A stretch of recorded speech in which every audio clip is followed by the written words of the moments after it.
The day I got fired in front of 12 people, I also got offered a secret job that paid enough to save my brother, and somehow that felt even more humiliating.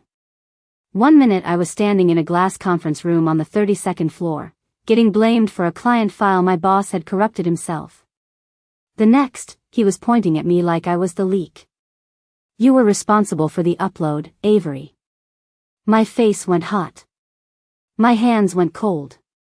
I knew exactly what he was doing. He was saving his own skin by feeding me to the room. "That is not true," I said, but my voice came out too tight, too small. He did not even blink. "Clean out your desk." That was it. 3 years of fixing other people's disasters, and I was the one shoved overboard. By the time I got back to my apartment on the north side, Mason's lawyer had already left another voicemail. Filing fees. Medical records. Deadlines. My little brother had survived the scaffolding collapse. The company responsible was still trying to bury it. I sat on my couch, staring at the number in my bank app, and felt something ugly rise in my throat. Panic. Shame. Exhaustion. Then my phone rang again. Unknown number. I almost ignored it. "Avery Cole?" a woman asked, polished and calm. "My name is Elise Mercer. I heard you are available." I almost laughed. Available. Like I was office furniture somebody had dragged to the curb. She named a number so high I stopped breathing. Short-term work. Confidential. Administrative placement inside Hale Dynamics. One catch. You will be working near Rowan Hale. Even over the phone, his name landed hard. Everybody in Chicago knew it. Billionaire. Security empire. Cold. Untouchable. Dangerous, if you believe the whispers. I leaned back slowly. Why me? Elise did not hesitate. Because you look harmless, and because men like Rowan Hale only become truly dangerous when a woman forgets to be afraid. I should have hung up. I should have said no. Instead, I looked at Mason's case file on my kitchen table and heard myself ask the one question that mattered. When do I start? Elisa's voice turned smooth as silk. Tomorrow morning. And Avery? Whatever you do, do not let Rowan Hale see who you really are. By 9 the next morning, I was standing in the lobby of Hale Dynamics with a visitor badge on my blazer and Elisa's warning still ringing in my head like a threat I had already agreed to wear. The building was all steel, glass, and silence. Too clean. Too expensive. Too controlled. Even the receptionist lowered her voice when she said his name. Rowan Hale. I signed the intake forms with steady hands. That part was easy. Pretending I belonged there was harder. The minute I stepped onto the executive floor, I felt it. Eyes on me. Fast, sharp, dismissive. A woman in a navy suit looked me over like I was something tracked in on a shoe. Temporary support, she said.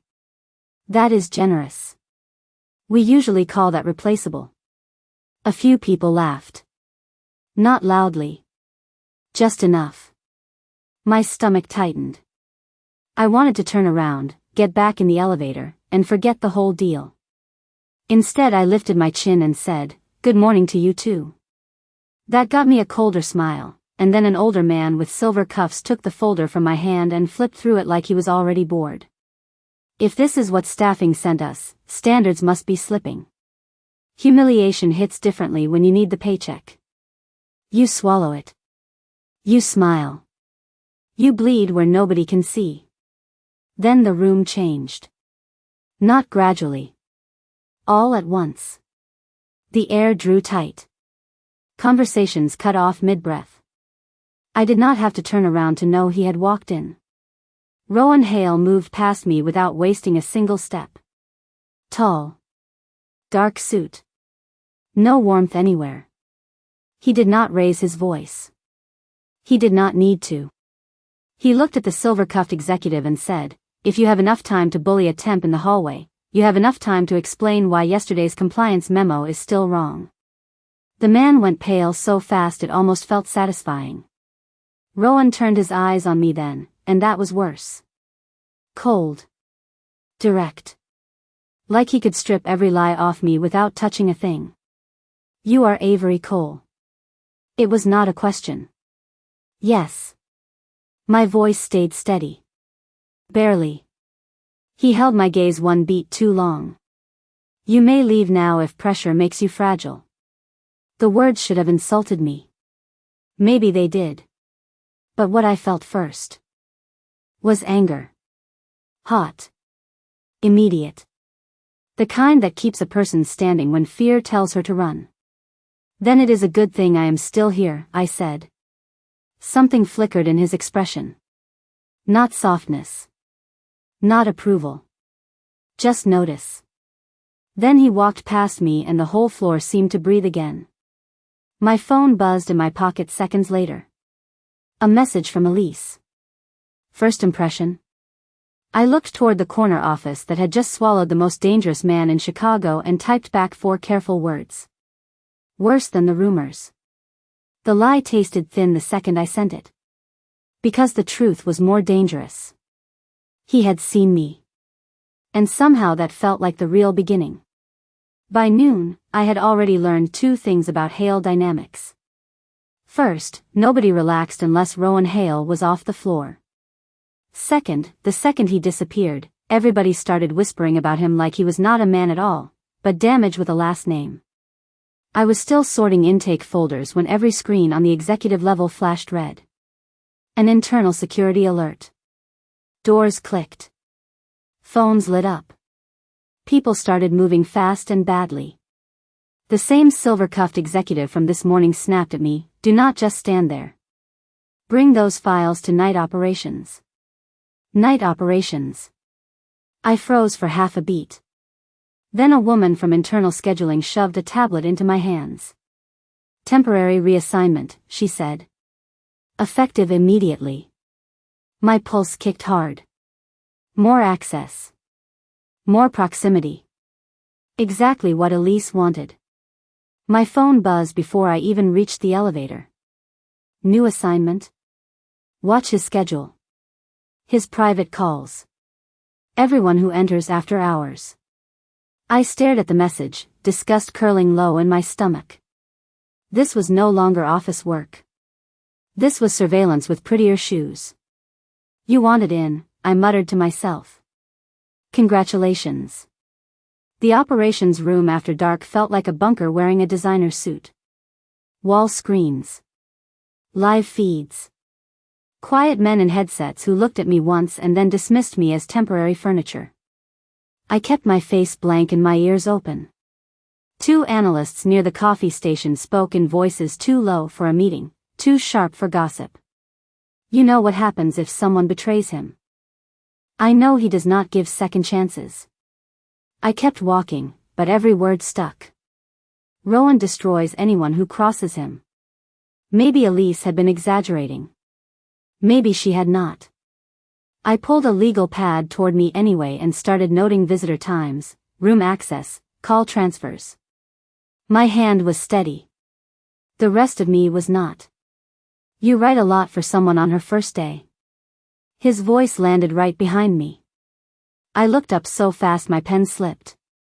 Rowan stood there in shirt sleeves now, suit jacket gone, somehow more dangerous without it. Less polished. More real. His eyes dropped to my notes, then back to my face. Tell me something, Avery. He stepped closer, not enough to touch, just enough to cut off the air.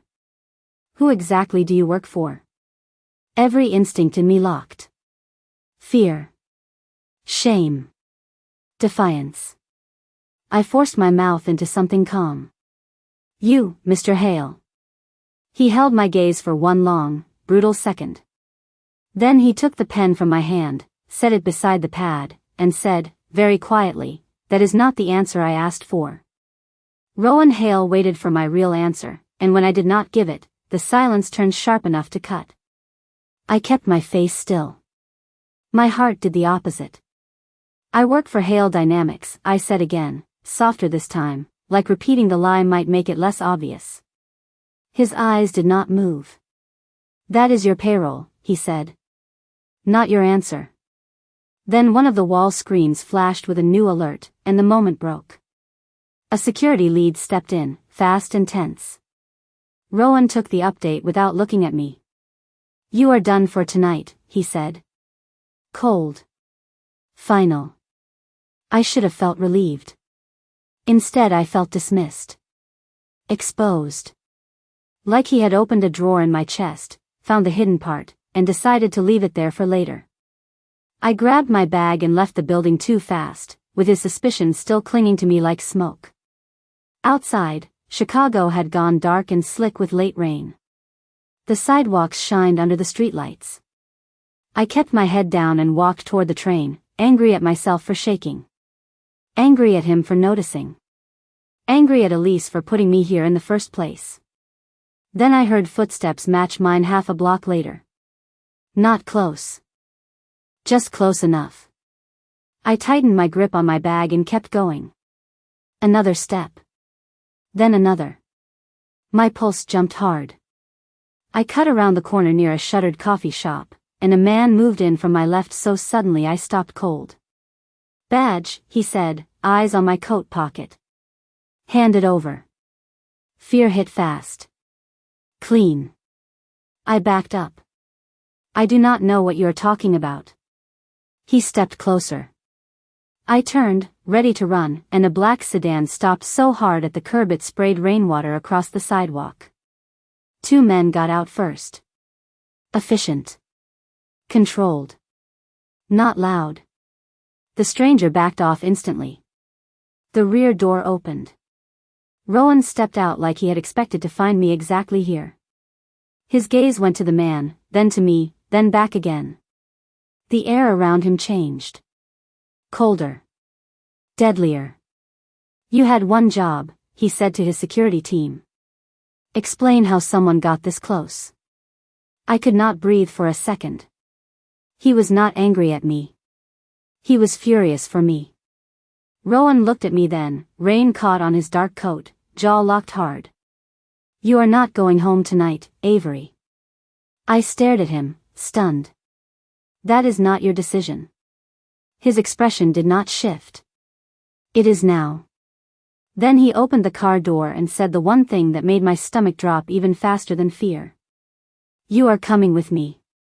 The first thing I learned about Rowan Hale's house was that it did not feel like a home. It felt like a fortress that had been taught good manners. The gates opened without a sound. The driveway curved past dark hedges and stone walls lit low and cold. Nobody greeted me with warmth. They greeted me with procedure. By the time I stepped inside, wet from the rain and still running on adrenaline, a blonde woman in a cream sweater was already waiting in the entry hall with her arms crossed. Sadie Hale. I knew it before anyone said her name. Same eyes. Same way of looking at a person like truth was a locked door she planned to kick open. Her gaze moved over me once, sharp and unimpressed. "So this is the assistant who keeps ending up near my brother's problems." I felt the sting immediately. Humiliation. Suspicion. Exhaustion. All of it at once. "Nice to meet you too," I said. Sadie did not smile. "Do not get comfortable." That set the tone for the rest of the house.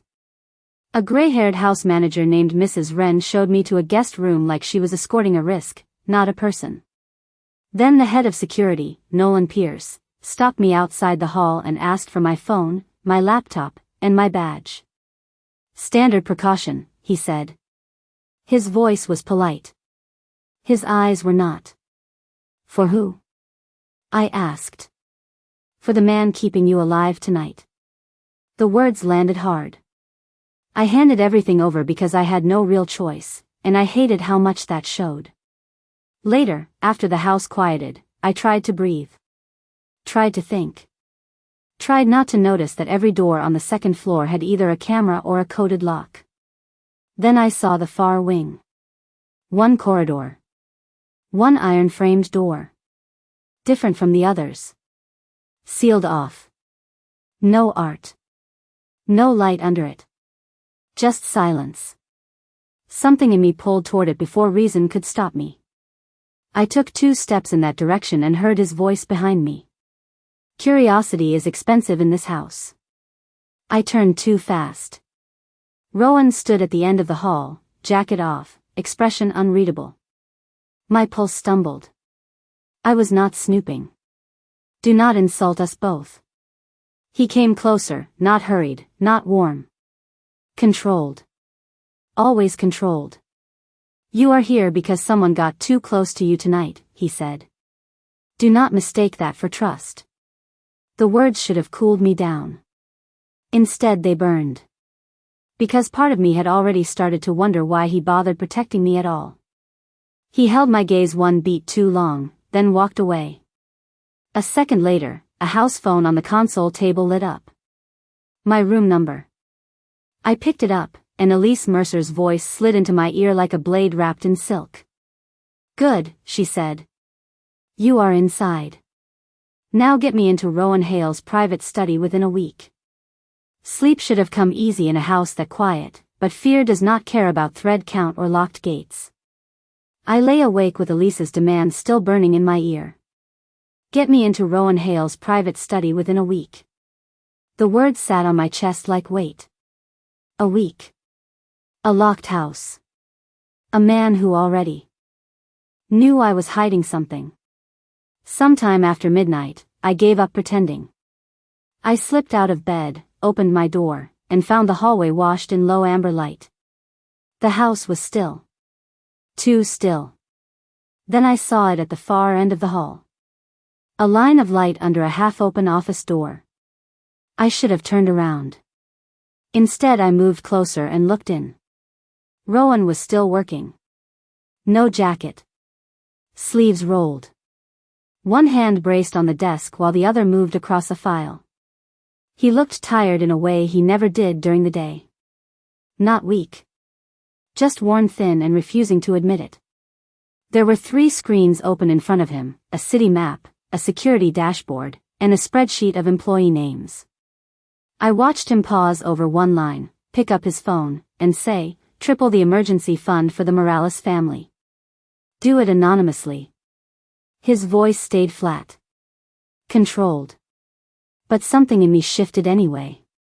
This was not the man people whispered about like a threat in a custom suit. This was a man cleaning up damage nobody would ever thank him for. The worst part was how badly I wanted that to matter. I stepped back too late. The floor creaked. Rowan looked up instantly. His eyes found me in the doorway and went sharp. Do you make a habit of eavesdropping? Heat rushed into my face. I was just passing by. At 12:30 in the morning? He set the file down and came toward me. Not fast. Not soft either. Go back to bed, Avery. I hated how foolish I suddenly felt. Hated even more that I had seen something real and he was already burying it again. You do not have to act like I imagined it, I said before I could stop myself. That made him pause. Only for a second. Then his expression shut cleanly. What you saw was none of your business. The words landed cold. Deliberate. He walked past me without another glance, leaving me alone in the hall with my pride stinging and my heartbeat doing something stupid. Back in my room, my phone lit up with Elise's secure message. Report.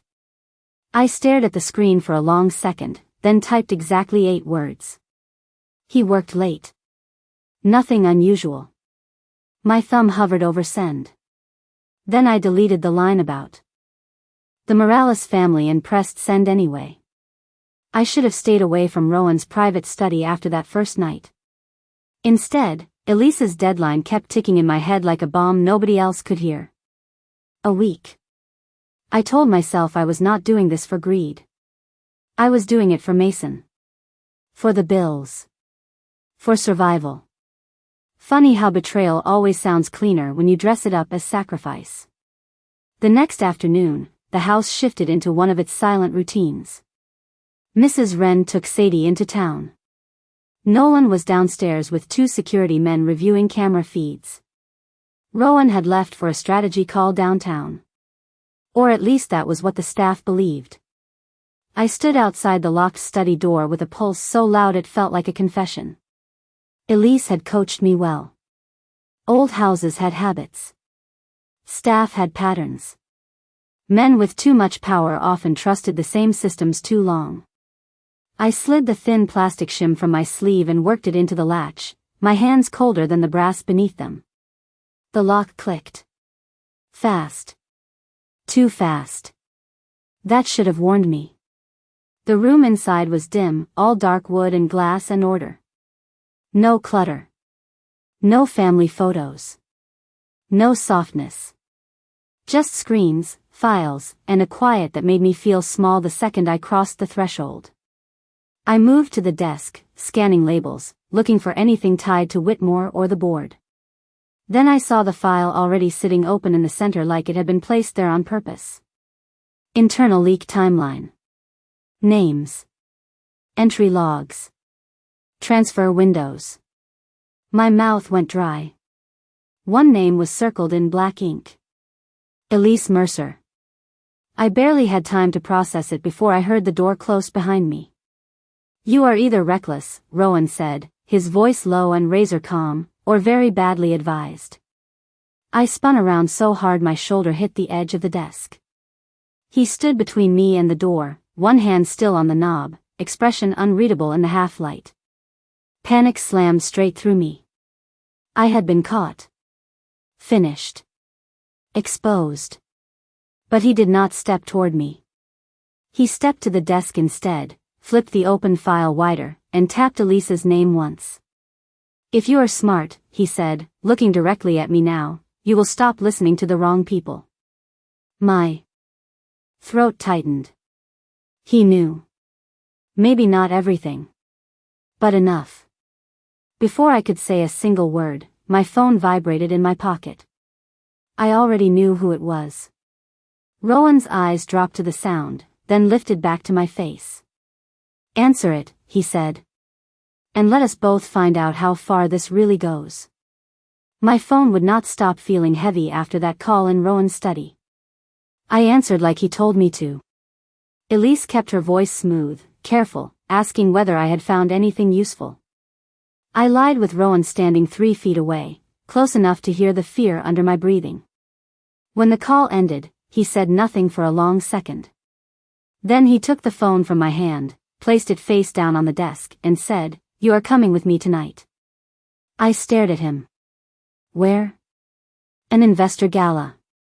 His eyes stayed on mine, cold and unreadable. "If people are moving pieces around me, I would rather see who twitches when you stand beside me." The words hit hard. Not comfort. Not trust. Use. And somehow that stung more because part of me had earned it. By 7, I was standing in a black dress Mrs. Wren had produced from somewhere inside that impossible house, feeling like a fraud wrapped in silk. The ballroom downtown looked exactly like money wanted to be seen. Crystal light. Sharp smiles. Women in gowns that cost more than my rent. Men who shook hands like they were signing over cities. The second I stepped in beside Rowan, I felt the room notice. Not me. Him. Then me because of him.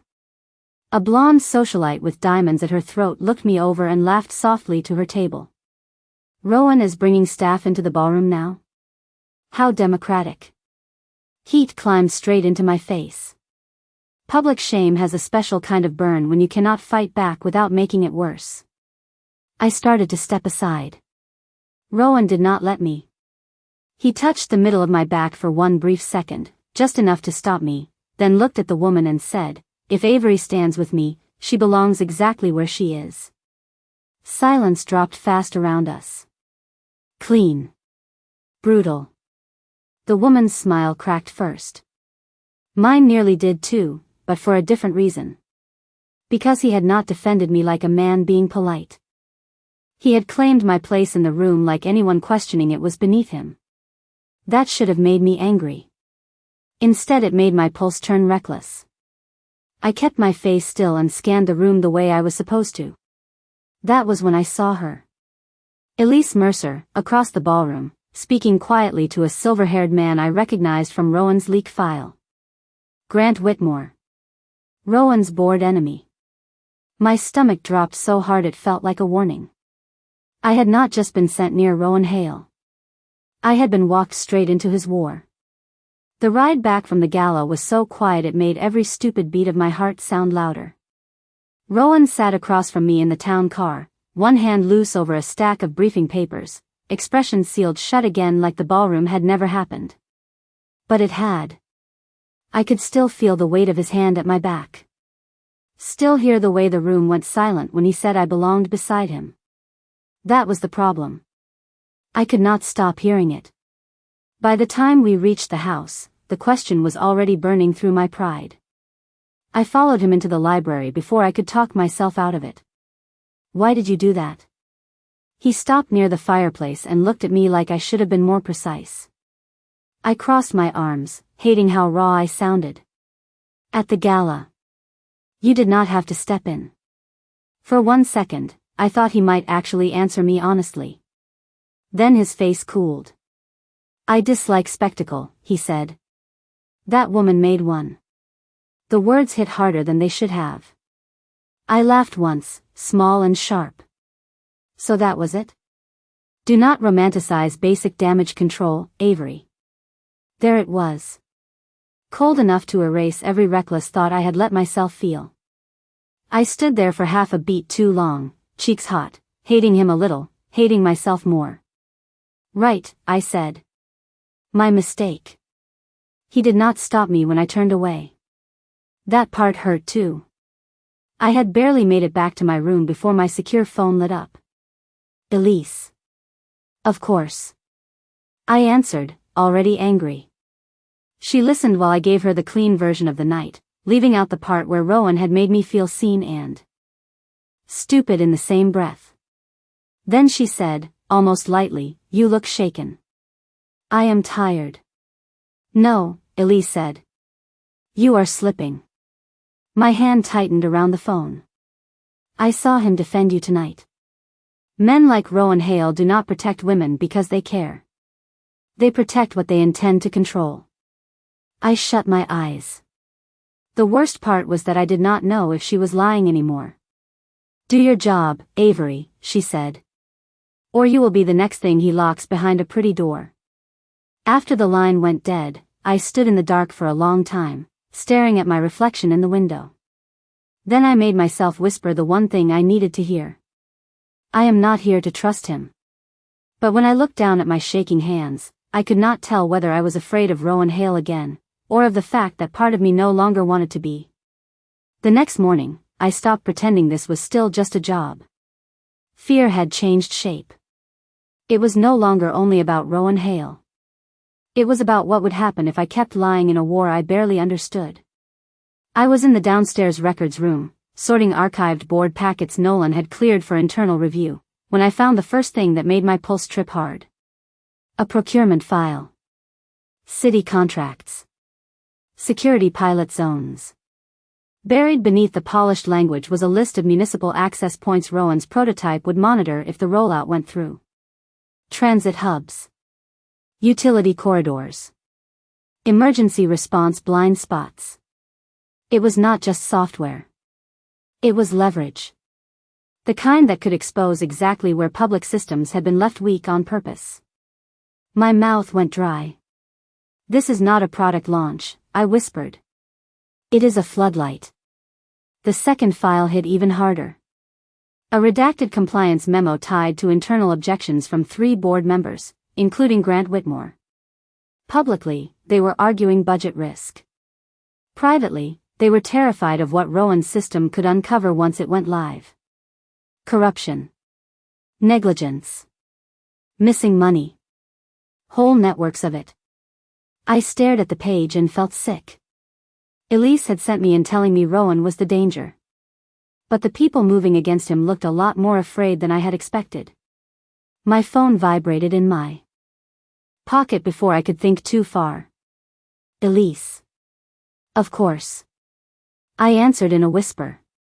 I found something. Good, she said immediately. No warmth. No pause. Then listen carefully. Tonight you will get me Rowan's restricted keycard access. I went still. That is not administrative work. Do not insult me, Avery. We are past that. Her voice sharpened. One scan. One transfer. Then you and your brother walk away clean. I gripped the edge of the desk until my fingers hurt. Mason's case flashed through my head. His limp. The bills. The panic. Then Rowan's face from the gala. Cold. Controlled. The one man in the room who had not treated me like I was disposable. And if I say no? I asked. Elise did not raise her voice. She did not need to. Then you prove you were never smart enough to survive this. The line went dead. I turned too fast and nearly collided with Rowan in the doorway. He looked at the files in my hands, then at me. No surprise.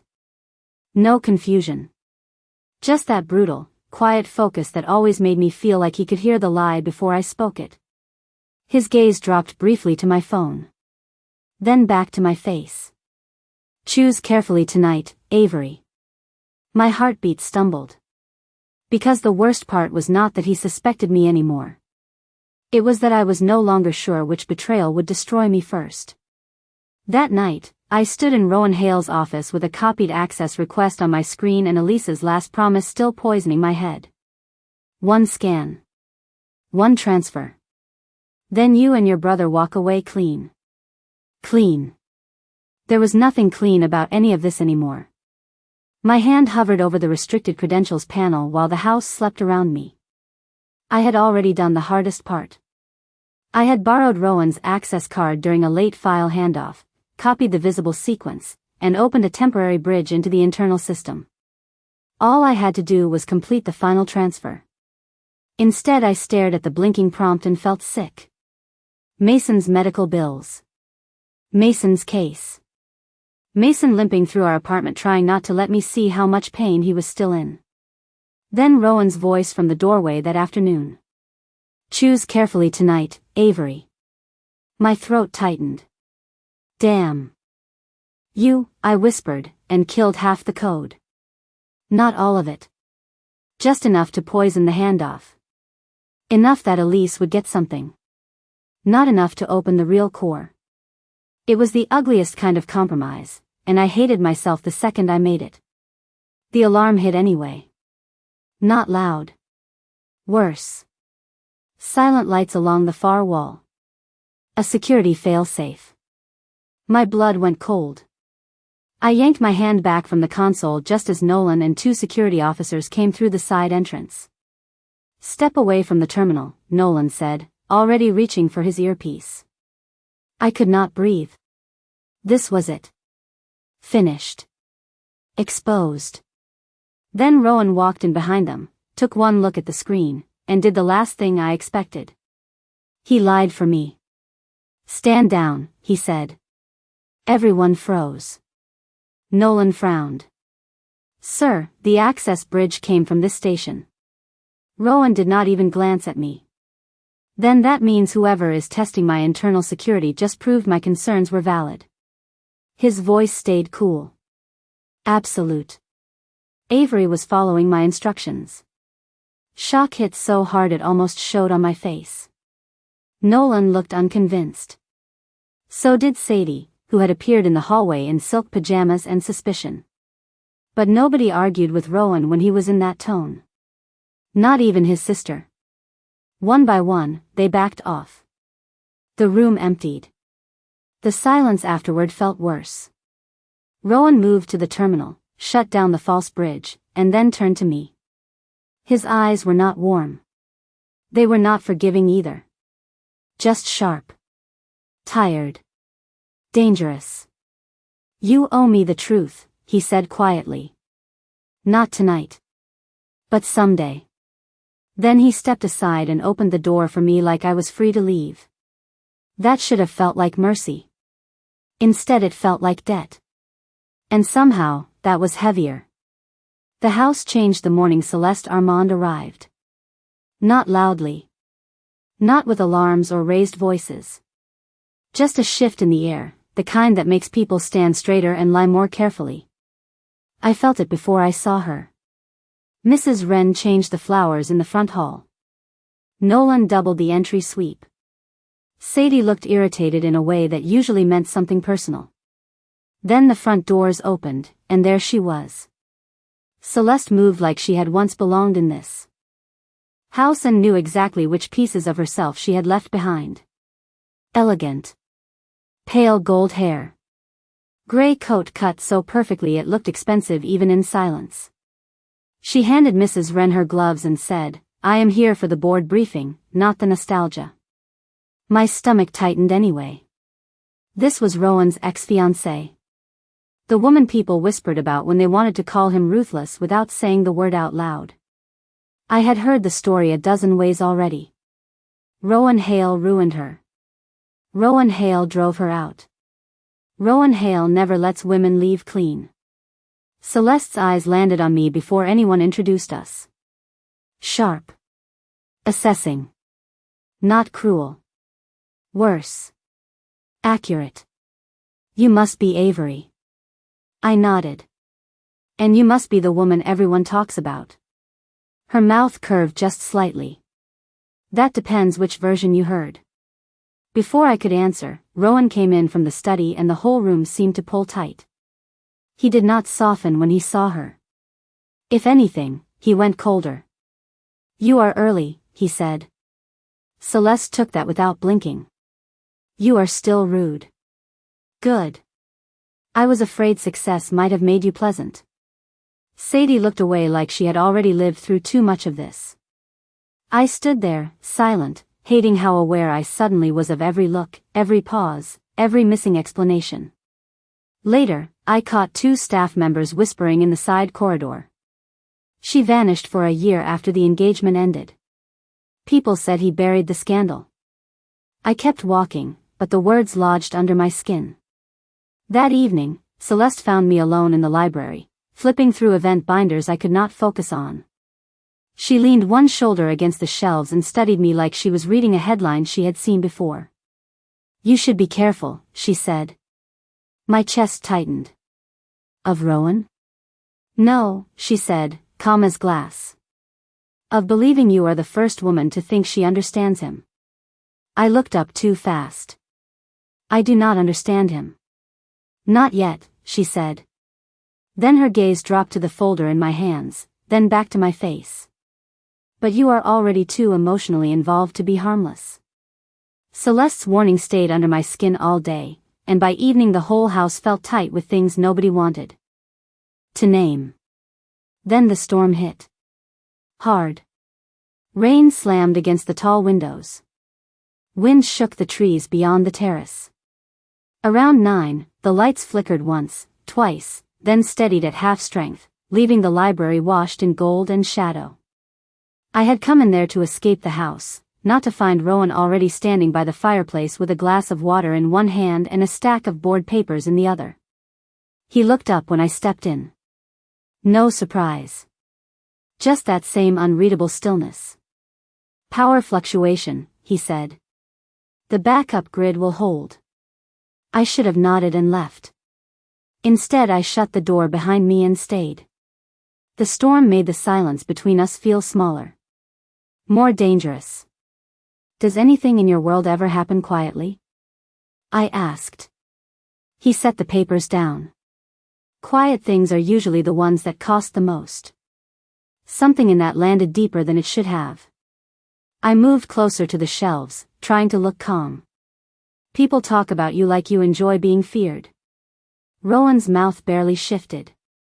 "People talk when they do not have facts." That is not an answer. His eyes found mine across the dim room. "Fine. Being feared is useful. It keeps weak men honest and ambitious ones cautious." He paused, then added, lower, "But do not confuse useful with free." The words hit me cleanly. For the first time, his reputation sounded less like power and more like punishment. I swallowed hard. "And if someone was pushed into your world by people using them?" I asked. Would you know the difference? He looked at me too sharply for me to breathe right. I usually do. My pulse tripped. This was it. The opening I had been running from and wanting at the same time. I could tell him. About Elise. About the job. About all of it. My mouth parted. Rowan, I need to tell you something. Then the library doors opened fast enough to slice the moment in half. Nolan stepped in, tense, rein on his shoulders. We just picked up movement near the east perimeter, he said. Possible intrusion. Rowan's face changed instantly. Colder. Harder. He was moving before Nolan finished. At the doorway, he looked back at me once. Lock this room and stay inside. Then he was gone, and the words I had almost confessed were left shaking inside me. The morning after the storm, my name was already poison in the house. I knew it before anyone said a word. Staff stopped talking when I entered the breakfast room. Nolan's jaw was locked tighter than usual. Sadie did not even try to hide the accusation in her eyes. Then Mrs. Wren set a tablet beside Rowan's coffee, and I saw my face on the screen. A blurry photo from the investor gala. Me, standing close to Rowan. The headline underneath hit harder than it should have. Rowan Hale's newest distraction. Social climber or security risk? Heat rushed up my neck so fast it felt like being slapped in public. You have got to be kidding me, I whispered. Sadie let out a cold laugh. Funny how every problem in this house starts breathing harder the second you show up. I looked at Rowan. He did not look at me. He read the article once, then set the tablet down with surgical calm. Take it down, he told Nolan. And find the source. Sadie turned on him instantly. That is it? You are not even going to ask why she keeps ending up at the center of every leak? The words landed exactly where they were meant to. I stood there, humiliated and furious, waiting for Rowan to say something private. Something human. He did not. He only said, "This conversation is over." Publicly, he shut the room down. Privately, there was nothing. That silence followed me all day. It got worse by noon, when two junior analysts downstairs went quiet mid-sentence as I passed, then one muttered, "She must be good if he is risking the board for her." I kept walking because stopping would have broken me. By evening, Elise called. Of course she did. I saw the article, she said, almost pleased. This is what happens when women get too close to powerful men. They make you visible just long enough to ruin you. I gripped the edge of the sink in my bathroom until my fingers ached. Did you leak it? Elise ignored the question. Do not start confusing protection with affection, Avery. Men like Rowan Hale protect assets. Nothing more. After the line went dead, I stared at myself in the mirror and hated how badly I wanted her to be wrong. I hated even more that I no longer knew. 10 minutes later, there was a knock at my door. I opened it expecting Mrs. Wren or Nolan. Instead, Rowan stood there with that same unreadable face and said, "If you want to leave, the car is ready." Every hurt place inside me went still. Then I lifted my chin and said the only thing that still felt like mine. I am not leaving. By the next afternoon, I finally understood why this whole mess felt personal in a way it should not. It was personal. I was in the downstairs archive room again, cross-checking vendor lists Rowan's legal team had flagged, when one company name made my breath catch. Cresswell Industrial. The same subcontractor tied to the site where Mason had fallen. I pulled the older filings, hands moving faster now, and found what I had not been supposed to see. Investment overlap. Shell partnerships. A private capital trail that ran straight through one of Grant Whitmore's holding groups. My stomach dropped. No, I whispered, staring at the page. No, no, no. Mason's accident. The delayed safety review. The missing maintenance logs. It was all sitting in the same dirty shadow now. The war around Rowan was not separate from my life.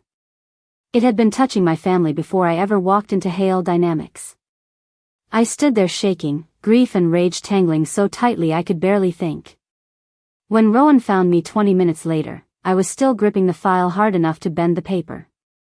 His eyes went straight to my face first, then the document in my hand. "What changed?" he asked. No softness. No wasted words. That almost made it easier. "My brother's accident," I said, and my voice cracked anyway. I hated that. The company tied to his case has connections to Whitmore's network. Rowan went completely still. That was worse than surprise. "Show me." I handed him the file. He read in silence, jaw tightening by degrees, and I felt suddenly, stupidly exposed. Like I had handed him not just evidence, but a raw nerve. "How long have you known about your brother's employer?" he asked. I knew the name. I did not know the money behind it. My throat burned. I thought Mason was just unlucky.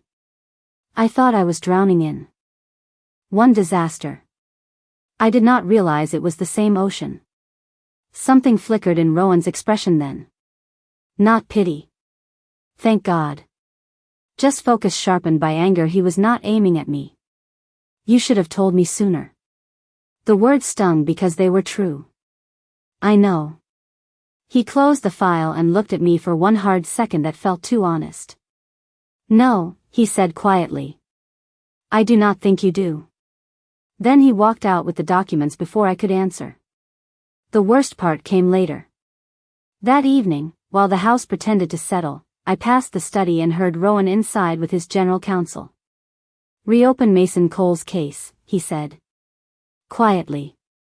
"Pull every contract tied to that site and every donor link back to Whitmore." I stopped cold outside the half-closed door, Paul stumbling. He was helping me. Secretly. Efficiently. Without asking for credit. And somehow that made everything more dangerous, because for the first time since this started, I was not just afraid of losing the job. I was afraid of what would happen if the one man I had been sent to betray became the only person left I could trust. The charity luncheon should have been easy. Smile. Stand still. Do not say anything that could be used against Rowan Hale or against me.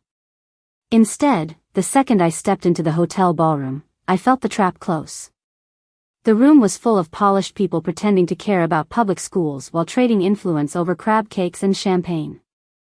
Rowan was across the room with donors and city officials, cold and composed, impossible to reach without drawing attention. I was reviewing seating changes near the foundation table when a board ally I recognized from Whitmore's circle stepped into my path. Peter Lang. Gray tie. Too white smile. "Avery Cole," he said, like my name was already filed under useful. "You have become very visible lately." My spine went tight. "I am working." "Of course." He moved closer, lowering his voice. "Then maybe you can answer a simple question. Is Hale really planning to force the pilot rollout through before the oversight vote?" Heat flashed through me. Not desire. Anger. Fear.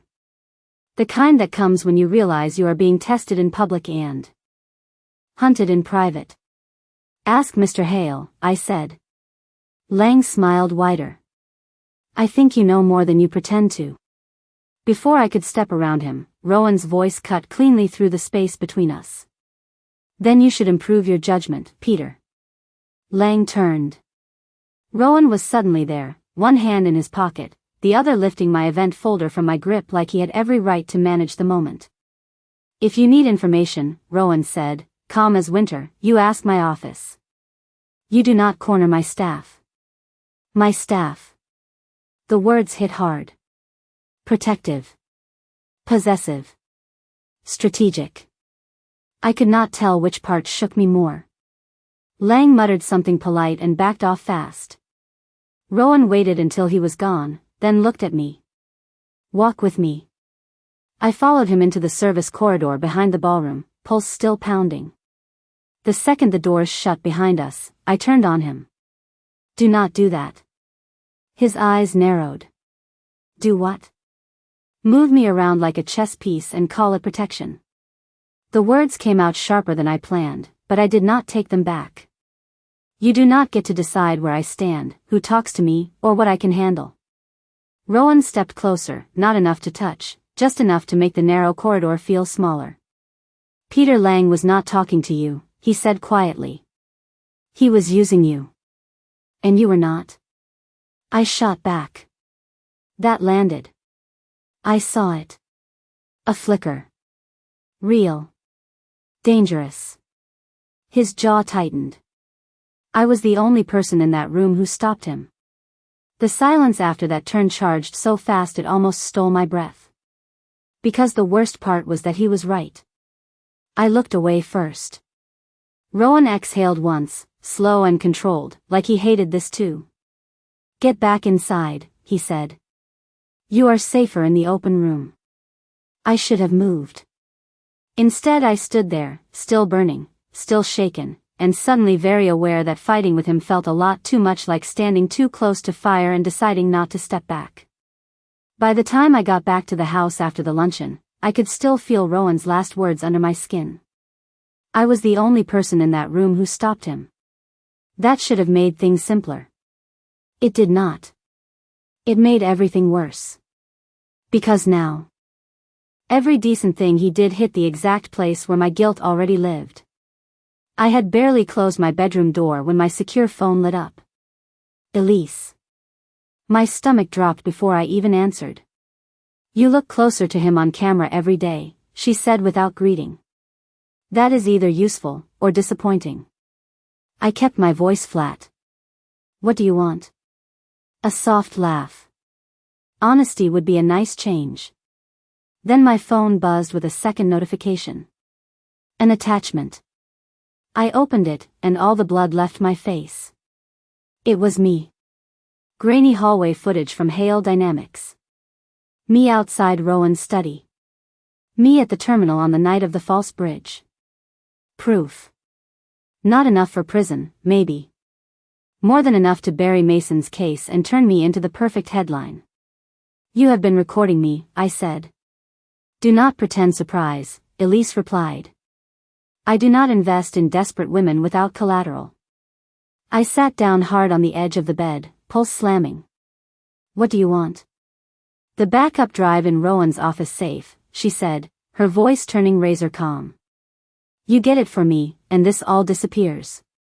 You and your brother walk away. You fail, and Mason's lawsuit dies under a mountain of scrutiny before the month is over. Fear hit first. Then rage. Clean. Hot. Useless. You told me this was about exposure, I said. It is about leverage, Elise snapped. Do not start growing a conscience now, Avery. You are already too dirty to wear white. The line went dead, but the threat stayed. I stared at the footage again until the room blurred. There it was. No clean exit. No careful retreat. Just a wall closing in from both sides. A knock sounded at my door before I could think what to do next. Not loud. Just one measured rap. Rowan's voice followed, low through the wood. Avery. My breath caught. We need to talk. I looked at Elisa's blackmail on my screen, then at the door, and realized with sick clarity that the next lie I told might be the one that finally destroyed us both. When Rowan knocked, I hid the phone under a pillow like that could hide what I had already become. Come in, I said, and hated how unsteady it sounded. He stepped inside, closed the door behind him, and studied my face once before saying anything. You look cornered. The words landed too clean. I should have lied better. Instead I asked, do you ever get tired of noticing everything? His mouth did not move. Constantly. Then his eyes shifted to the desk, the laptop, the room, all the places guilt leaves fingerprints. What are you not telling me? I had the answer. I had all of it. Elise. The blackmail. The footage. The backup drive. But the second Mason's name flashed through my head, fear slammed the truth back down my throat. Nothing, I said. Rowan held my gaze for one brutal second, then nodded once like he had expected exactly that. Fine, he said. Then here is what you need to know. There is a backup drive in my office safe. If anyone gets it, they can weaponize fragments without context. My heart nearly stopped. Why are you telling me that? Because whoever is pushing at my perimeter is getting bolder, he said. And because if you are being pulled by someone, I would rather they fail than surprise me. That should have been mercy. Instead it felt like standing in front of someone while he handed you the knife and watched to see what kind of person you were. Later, near midnight, I went into his office anyway. My hands were cold. My breathing was worse. The safe was behind a framed architectural sketch, exactly where Rowan had made it easy enough to find. I opened it, took the backup drive, and stood there with the weight of it in my palm like it was a verdict. Then I saw the decoy drive beside it. Same label. Same casing. Same size. I switched them before I could think too hard, slipped the decoy into my pocket, and put the real one back. It was the smallest act of rebellion and the ugliest kind of betrayal at the same time. The room lights snapped on. I flinched so hard the edge of the desk caught my hip. Rowan was standing in the doorway, the real backup drive already in his hand. He must have moved faster than I had heard. Or known faster than I wanted to believe. He looked at the decoy in my pocket, then at me. No anger. That would have been easier. Just disappointment, quiet enough to ruin me. Why did you not throw me out sooner? I asked, because suddenly that hurt more than being caught. Rowan's jaw tightened once. Because, he said softly, I wanted to be wrong about you.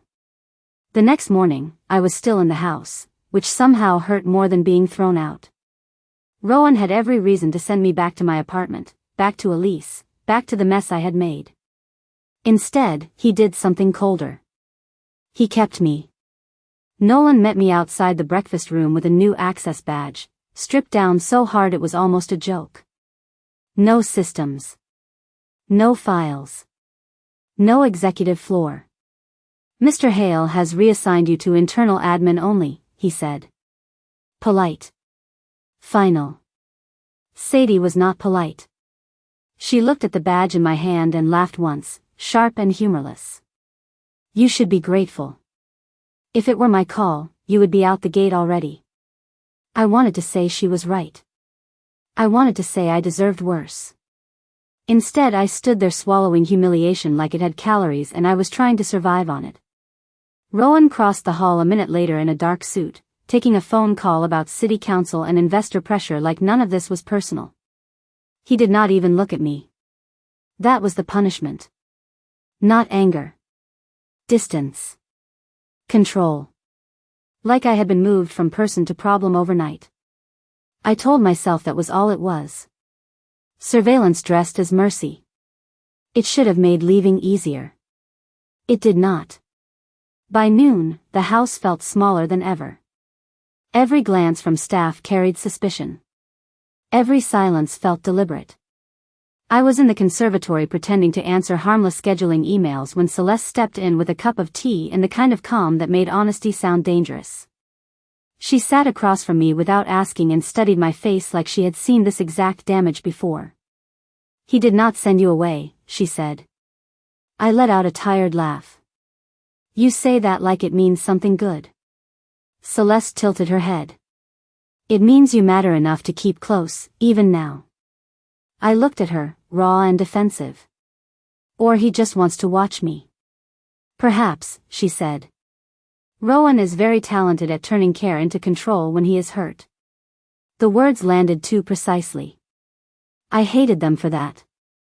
You make him sound better than his reputation. Celeste's gaze did not waver. No. I make him sound lonelier. Before I could answer, my phone buzzed with a message from Elise. One sentence. Deliver the drive tonight or I burn your brother's case to the ground. My vision blurred for a second. I locked the screen too late. Celeste had already seen enough to understand the fear on my face. She set down her teacup very carefully and asked, quiet as glass, Avery, what exactly are you still protecting? Celeste found me that night in the west sunroom, the one place in the house where the windows were bigger than the walls and everything felt too exposed to lie well.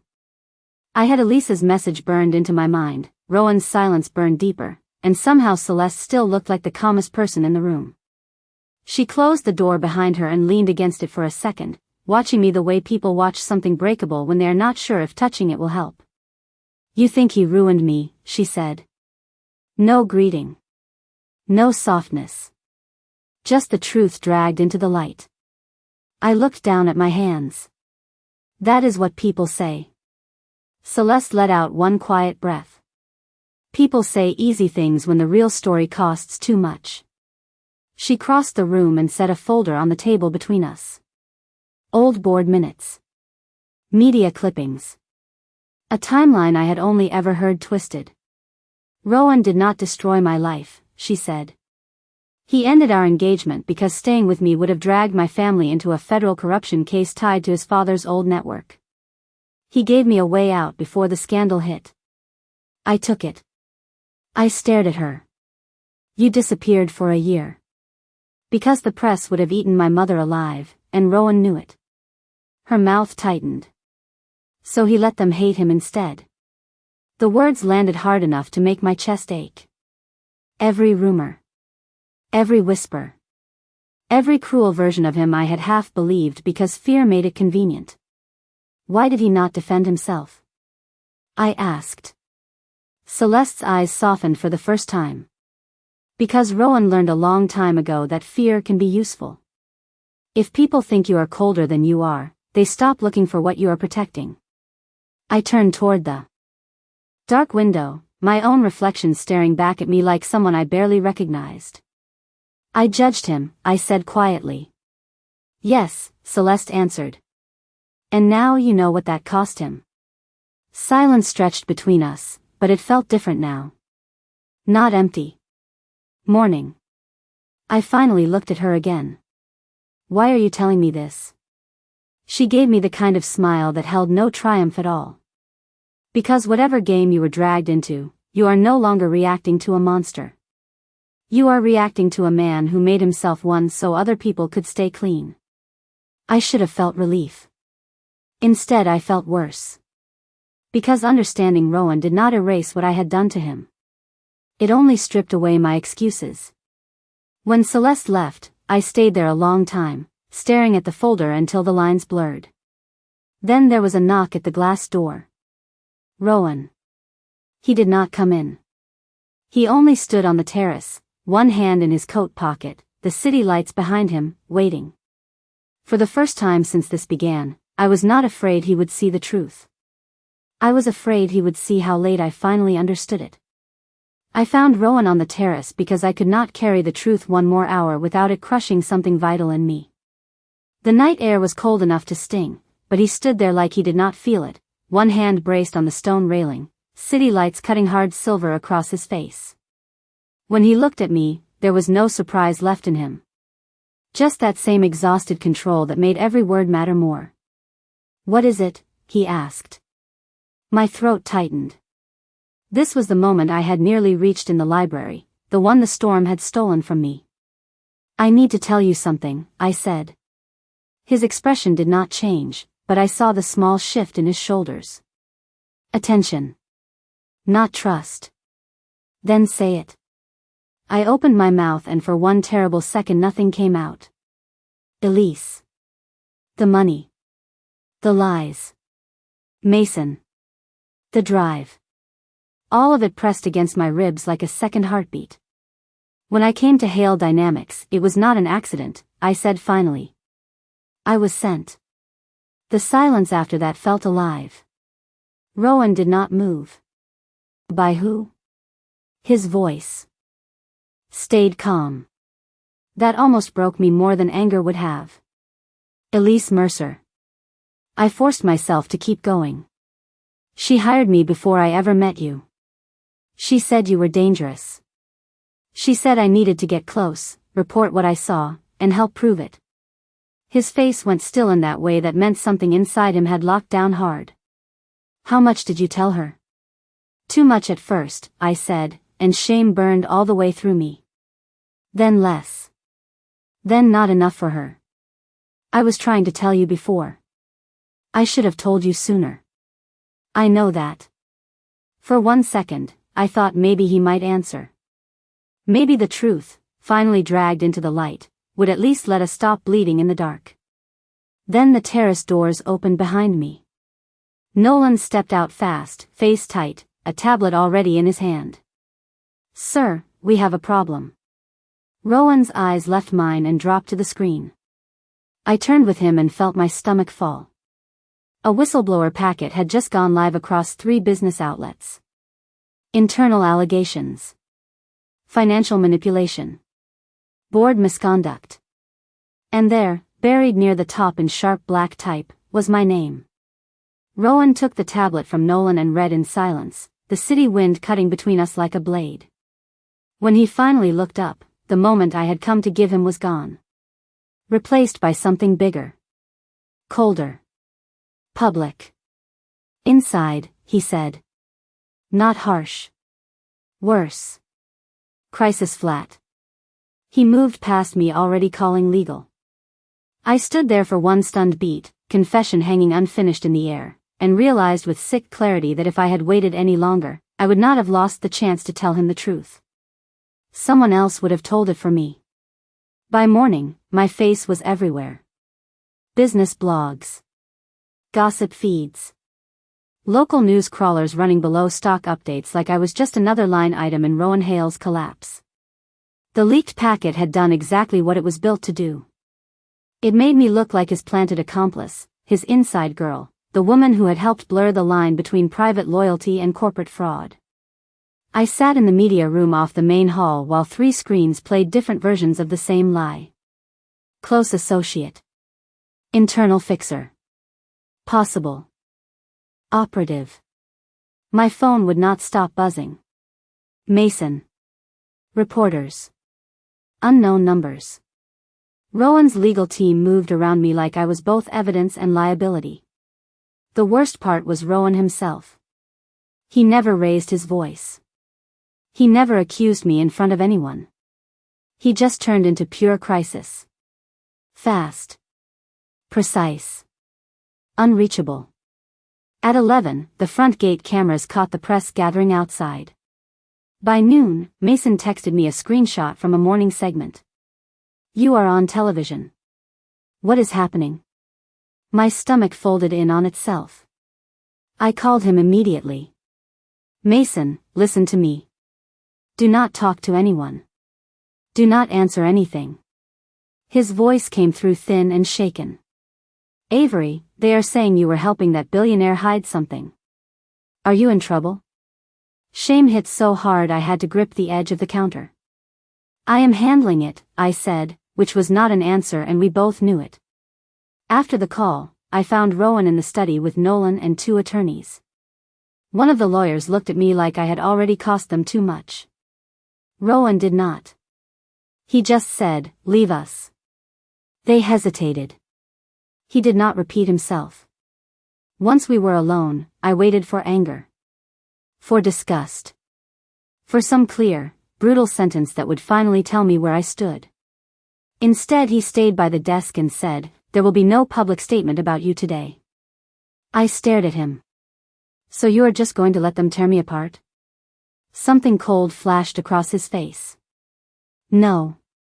I am going to keep them from charging you while Whitmore tries to turn this into a criminal narrative. I should have felt protected. Instead, I felt invisible. Untouchable in the worst way. You could say one sentence, I said. You could tell them I was not working for you. Rowan's jaw tightened. And hand Whitmore a cleaner headline? No. The answer landed like abandonment, even if I knew better somewhere underneath the hurt. By late afternoon, I could not breathe inside the house anymore. Not with the cameras outside. Not with Sadie watching me like a live grenade. Not with Rowan protecting me so efficiently I felt erased. So I packed a bag. Quietly. One coat. My phone charger. The decoy drive Elise still thought mattered. When Mrs. Wren saw me in the hall, she went still. Are you leaving? I swallowed once. I think I already did enough damage by staying. She did not try to stop me. That made it worse. At the front steps, the security gate buzzed open and cold air hit my face like consequence. I walked out before Rowan could see me go, because if he looked at me with that same controlled silence one more time, I might have stayed for all the wrong reasons. I did not go far. That was the first humiliating truth. After everything, after the headlines and the silence and the way Rowan had protected me so cleanly it felt like erasure, I still ended up at Mason's apartment with my coat on and my heart somewhere back at Hale House. He opened the door on his crutch, took one look at my face, and did not ask if I was okay. He knew better. Tell me the truth this time, he said. No pity. No softness. Just my brother, tired of being managed by the same lie that had already eaten the rest of my life. So I told him. About Elise. About the money. About Rowan. About being sent in to fear a man who had somehow become the only one not using my pain like leverage. Mason went quiet in the way people do when they are trying not to break something fragile with their anger. Then he said, Dad knew some of these people. I looked up so fast it made my neck ache. What? Mason moved to the kitchen drawer, pulled out a dented lockbox I had not seen in years, and set it on the table between us. After the layoff started, he kept copies. Contracts. Memos. Stuff he said did not add up. He thought if anything ever happened, somebody would need proof. My pulse kicked hard as I opened the box. Old compliance forms. Vendor logs. A business card with Elise Mercer's name on the back of a handwritten note from our father. Another page tied one of Whitmore's private affiliates to a consulting firm that had handled damage control during the old Hale scandal. My mouth went dry. They did not choose me because I was desperate, I said. They chose me because they knew my family was already tangled in this. Mason's jaw tightened. Then stopped running from it. Fear was still there. Shame too. But underneath both, something sharper rose for the first time in days. Agency. Anger with direction. I pulled out my phone and started photographing every page. If I bring this straight to Rowan, he will think I am panicking. Then do not start with Rowan, Mason said. Start with the person who loves him enough to hate you honestly. Sadie. The thought landed hard. Logical. Terrifying. I gathered the files into a folder with shaking hands and stood up. For the first time since I left the house, I was not running from Rowan Hale's war. I was walking back into it on purpose. I expected Sadie to slam the door in my face. Honestly, I would have deserved it. Instead, when Hale House security finally let me into the side entrance and she saw the folder in my hands, she did something worse. She listened. Not kindly. Not generously. Just with that same hard Hale stare that made every weak excuse die before it reached the air. You have 60 seconds, she said. My pulse kicked hard, but I put the folder on the table and opened it anyway. My father kept records, I said. Elise and Whitmore are tied to the old scandal. Not just the current board attacks. This goes back years. Sadie flipped through the first few pages with obvious disbelief. Then she stopped at Elise's name on the consulting note and went completely still. Where did you get this? From my brother. From my father's box. They chose me because my family was already connected. The words tasted bitter now that I could finally see the shape of the trap. Sadie looked up slowly. If this is fake, I will have you removed before you reach the gate. It is not fake. My voice shook once, then steadied. I came back because I am done helping the wrong people. Silence stretched. Brutal. Then Sadie picked up the folder, turned, and said, Come with me. She did not take me to Rowan. Not yet. She took me to the legal conference room, where 2 attorneys and Nolan were already buried in crisis binders. The second I stepped in, Nolan's expression hardened. Absolutely not. Sadie dropped the folder on the table. Read first. Threaten later. 10 minutes after that, the room had changed. The attorneys were no longer looking at me like fallout. They were looking at the paper trail like oxygen. Cross-links. Shell firms. Old consulting invoices. Enough to prove Elise had not wandered into Whitmore's orbit by accident. Enough to show this war had roots. One of the lawyers looked at Sadie and said, "If this holds, it reopens everything." Sadie's jaw tightened. Then make it hold. That should have been relief. Instead I felt sicker, because every useful thing I brought only underlined how long I had waited to bring it. Then I heard Rowan's voice through the half-open hallway door. Low. Controlled. Tired in a way that hit harder now. If stepping down protects the employees and stabilizes the hearing, then I step down. The words went through me cleanly. I looked toward the hall before I could stop myself. He was willing to let go of everything to keep the damage from spreading. And suddenly one fear swallowed all the others. I was not too late to help his case. I might already be too late to stop him from sacrificing himself before he ever heard the rest of the truth. I found Rowan in the small conference room off the legal wing, alone for the first time all day, standing at the window with Chicago spread below him like a city he was already preparing to lose. He turned when I stepped in, and for 1 second neither of us spoke. The silence felt earned now. Dangerous in a different way.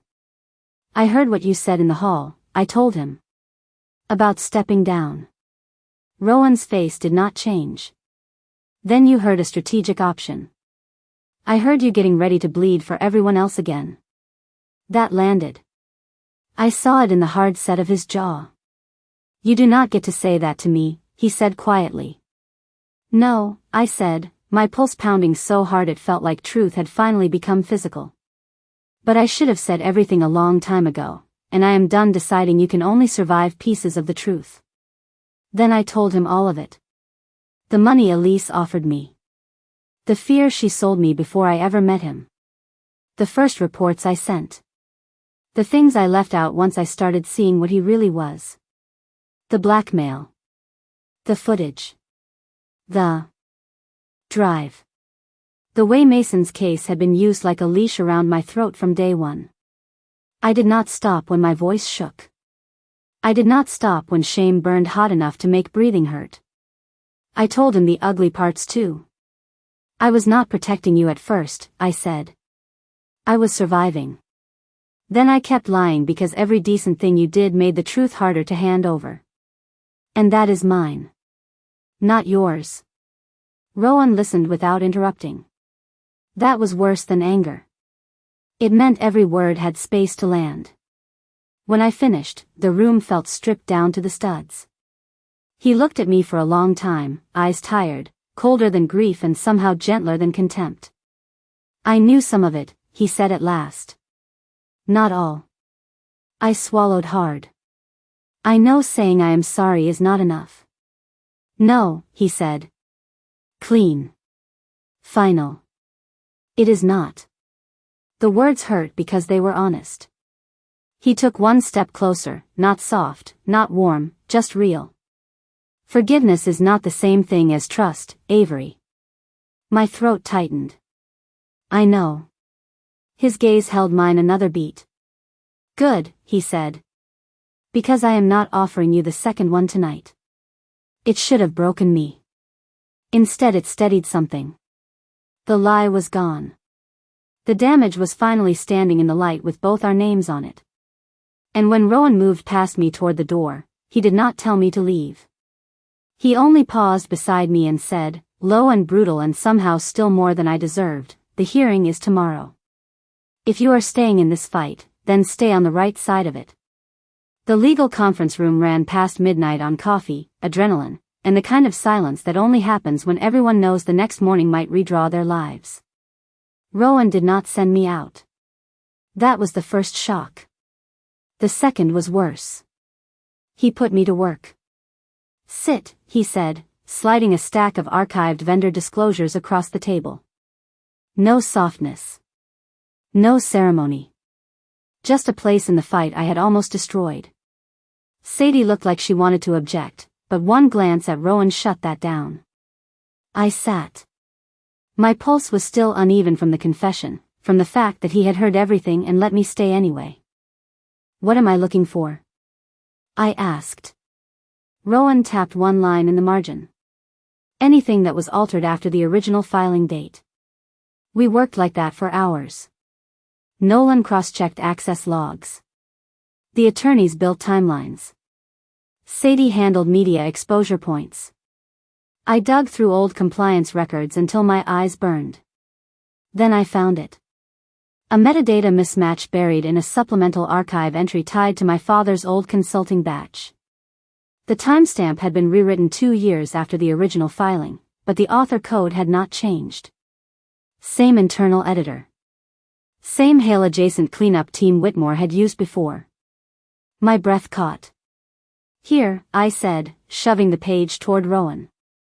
He moved closer instantly, shoulder brushing mine for one brief second that felt far too loud in the quiet room. That is not a clerical error, he said.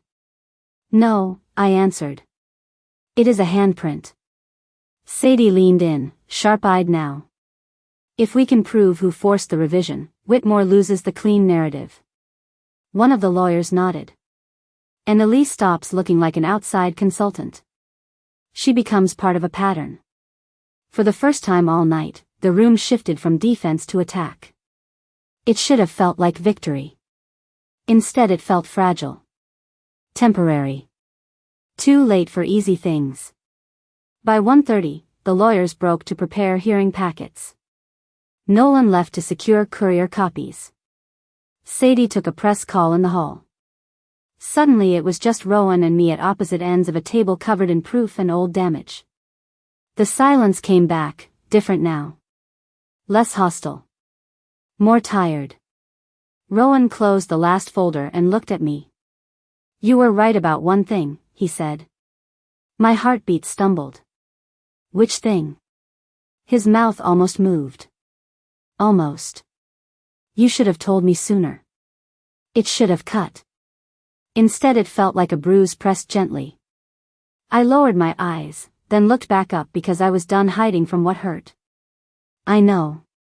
He held my gaze for one long second, something softer threatening at the edge of it before he buried it cleanly. Get some rest, he said.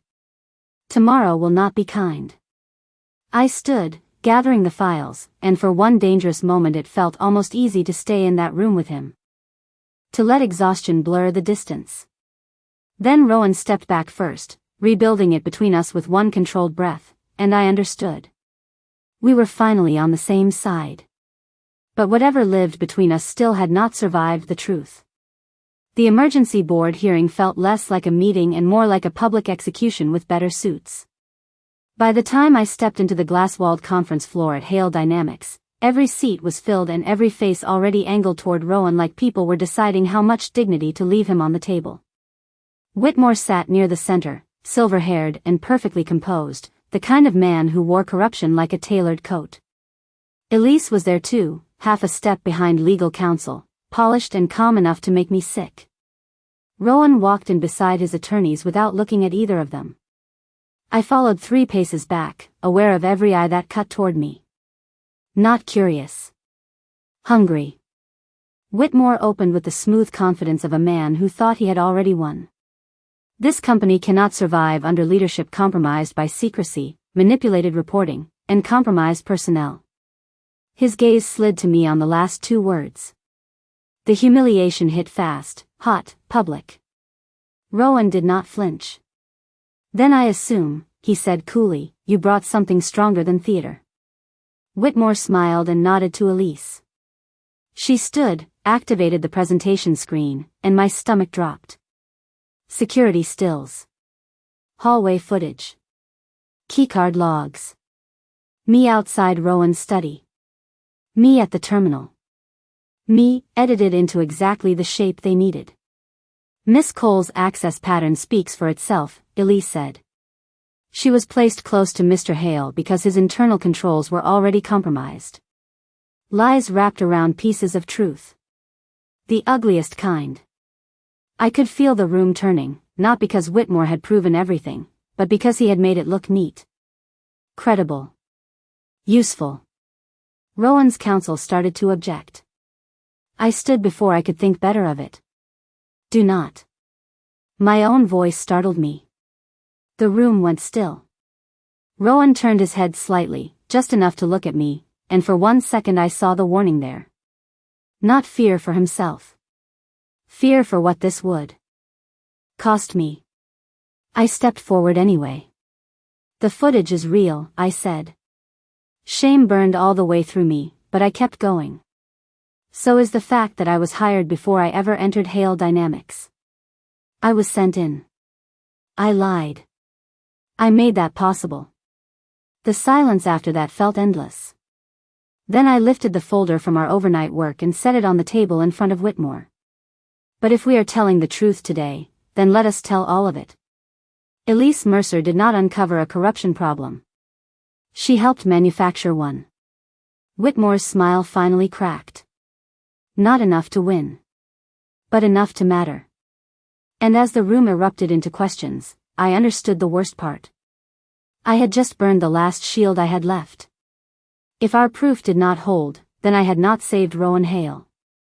I had only given his enemies my name in full daylight. The room detonated the second I finished speaking. Board members started talking over one another. Attorneys cut in. Whitmore tried to reassemble his smile and failed by a fraction. It was enough. I saw it. The first crack. Elise recovered faster. Of course she did. She straightened one page on the table and said, cool as glass, a desperate former contractor's daughter and a compromised assistant are not evidence. Her voice barely lifted, but it landed like a slap. I felt every eye on me again. Doubt. Contempt. Calculation. For one terrible second, I thought this was the part where truth died because it had arrived without enough money behind it. Then the conference doors opened. Mason came in on his crutch with Nolan at his side and a weathered storage box tucked under one arm. My whole body went still. Sorry I am late, he said, breathing hard. Traffic and 30 years of buried fraud. The room turned. Nolan took the box, set it on the table, and Rowan's lead counsel opened it fast. Inside were original correspondence logs, storage receipts, and unsigned memo copies from my father's consulting years. Not copies of copies. Originals. Dates. Routing numbers. Revision notes. Direct overlap between Whitmore's cleanup team, Elise's consulting channel, and the first Hale scandal years ago. The room changed all over again. This time for real. That is impossible, Whitmore snapped. Gone was the polished calm. Gone was the tailored patience. One of the attorneys did not even look up when she answered him. No. It is archived. Elise's face finally lost color. Just a little. Enough to make her look human. Enough to make her look scared. Rowan said nothing. He did not need to. He only watched as the pieces he had been forced to carry alone for years began arranging themselves in public where nobody could deny them anymore. Questions hit hard from every side. Audit chair. General counsel. Outside directors. And when one board member asked Elise directly whether she had any relationship to the original suppression strategy, she made the mistake that killed the last of Whitmore's cover. She turned on him. Fast. I was hired to contain fallout, she said. I did not create the exposure event. Grant did. Silence. Real silence. The kind that does not just stop a room. It changes it.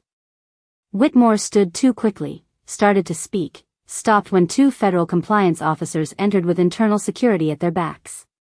Not arrest. Not spectacle. Just enough official weight to end the performance. By the time the hearing adjourned, Rowan's name was already starting to clear in the language people used around him. Measured. Careful. Respectful again. It should have felt like relief. Instead, as the room emptied and Mason squeezed my shoulder on his way out, I looked across the conference table at Rowan and felt something quieter and far more dangerous settle in my chest. We had won the public war. But I still did not know if there was any version of the aftermath where he would choose to keep me in it.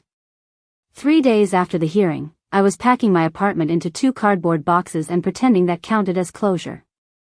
The press had moved on to newer scandals. Whitmore's people were still under review. Mason's lawyer had finally stopped sounding defeated on the phone. By every practical measure, the fire was dying. So I told myself it was time to leave Chicago before I mistook surviving the wreckage for earning a place in what came after it. I folded the last of my sweaters, taped one box shut, and tried not to think about Rowan. Failed immediately. Every decent thing he had done. Every cruel thing he had not said. Every inch of distance he had kept after the hearing, as if victory had cleared his name but not made room for me beside it. My phone buzzed with a message from Sadie. He is making this harder than it needs to be. I stared at the screen, then locked it without replying.